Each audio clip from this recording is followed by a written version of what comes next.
Incredible. Let's head down to Philadelphia where things are not going well. 18 games under 500, 11th place. Embiid's out. Paul George quit podcasting, bro. Yeah, so they can go ahead for that championship. That's what he said. So they can make a run at the championship. I'm serious.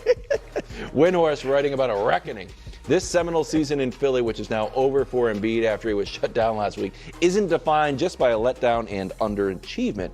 It has been a reckoning, a dramatic shift to the 76ers reality. Brew, will we ever see MVP Embiid again? Unfortunately, no. I mean, he's about to be, is he 30? He's 29 years old.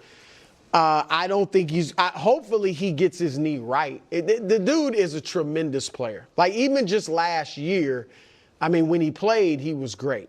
Bro, but he turns 31 in a week. He turns 30. So I don't think he's going to get healthier overall. Even before this knee injury, you know, he had trouble staying healthy. And the stuff they're talking about for this knee injury is unprecedented stuff. It's like meniscus replacement. Yep. They're like, maybe we'll break his hip. Yeah. I don't like that. I don't like that idea. I think what he needs to do in the future, like let's say whatever surgery he has, he's able to play again.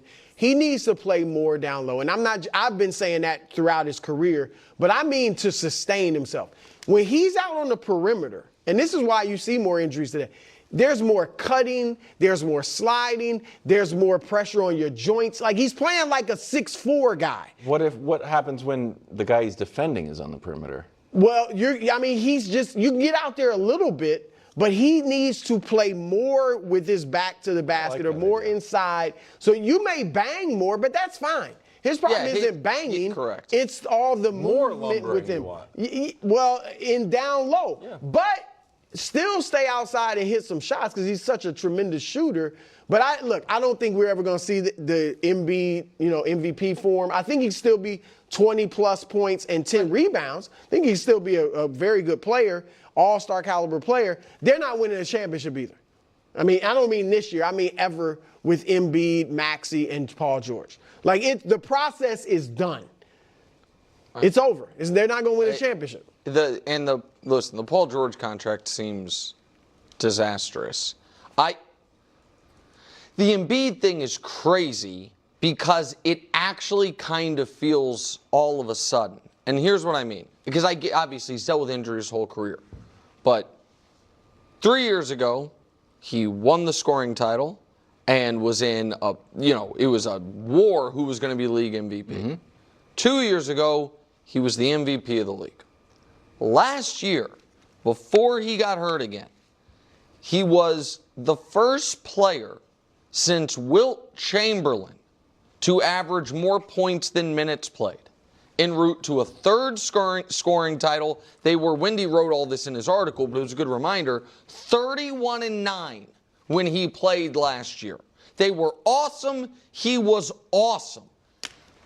And since that injury and whatever setback there's been or whatever, it's been the opposite. But he was also good in the Olympics. Correct. They actually needed it. Look, they needed it. I think it was a terrible move to but have him play in the Olympics. Philadelphia should have been like, look, we're the one that pays you. You got to rest and get healthy. The fact is, though, they did need him. And they might not have won that. They might not have won against. When I said France, he was great against Serbia. Pardon me. And now it just feels like is it over? I mean, I obviously know nothing about knee surgery, but the things they're talking about with him and his demeanor of being so devastated about it makes me think again, 14 months ago, he was the reigning MVP, having the best year of his career. But are you that surprised? I'm not that surprised just because injuries have been a defining part of his career. No, I agree with that. But my point is, at the midway point of last season, it was like, maybe he's to the other side of it. It was like the best ball he's ever played. And it was some of the best offensive basketball a Big's ever played. Yeah. like it was. I mean, the 3 scoring titles for a center, which is what he was en route to. The more points per minute, like, it was historic stuff, and to just be like that, to where this year, even when he played, they weren't good. They weren't winning his minutes. All of that is crazy. Is the contract so onerous he can't get a change of scenery? Be traded. I can't. I mean, again, we've seen some bad contracts moved. You never say never, but this to me is about as untradeable a contract as there is. Why in the world would I trade for that? I think it would have to be he has surgery, comes back and looks awesome.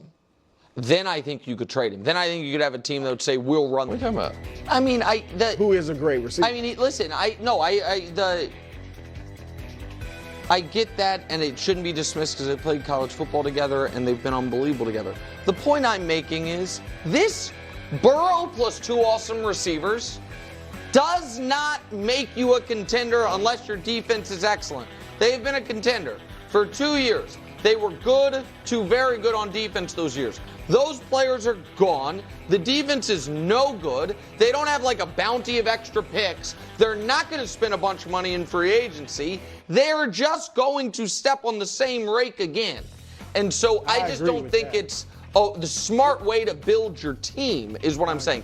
I also think we're going to get a report in the next week that says the Bengals have offered Jamar Chase, tried to make Chase the highest paid non-quarterback. And that is going to be true in average salary and not true at all in guarantees. Because they're going to offer him, I bet, $40 million a year with only the first year guaranteed. And Jamar Chase is going to say, that's funny money, I'm not doing it. And this is going to drag on. Okay. Next up, head to Pittsburgh. That's savvy. Justin Fields reportedly more likely to return to the Steelers than Russ is. Here's the comparison on how they played last year. The question we have is this the right move to pick Justin over Russ, with the caveat that maybe Justin Fields is going to be the backup and Russ is looking to start, so that's just part of the equation here.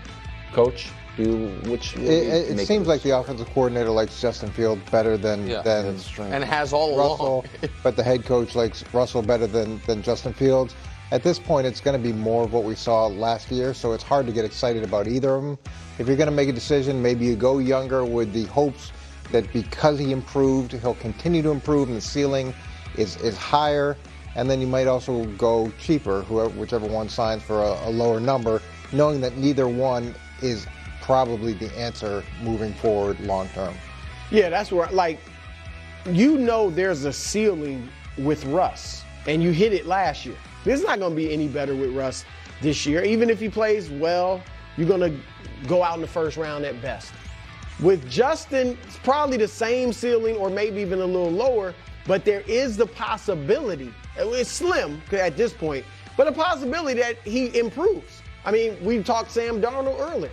Nobody would have thought he had this type of year that he had last year. So I would go with Fields. He'd probably be cheaper, and also there's a slight chance that maybe he improves and he becomes, a better quarterback for us. I don't think could be a guy in the future. I don't think either one of these guys they're starting next year. I think, Brew, this will, shock you. I think there's a decent shot that when they come up in the draft, Shador's still on the board.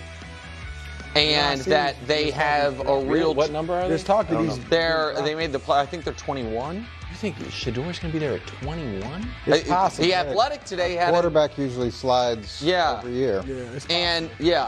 I think it's on the board. Shador is not the second quarterback taken. And like a Jackson Dart or the guy we're about to talk about. I think it's on the board, but I also think Shador is more likely to go in the 20s or later than in the top 5.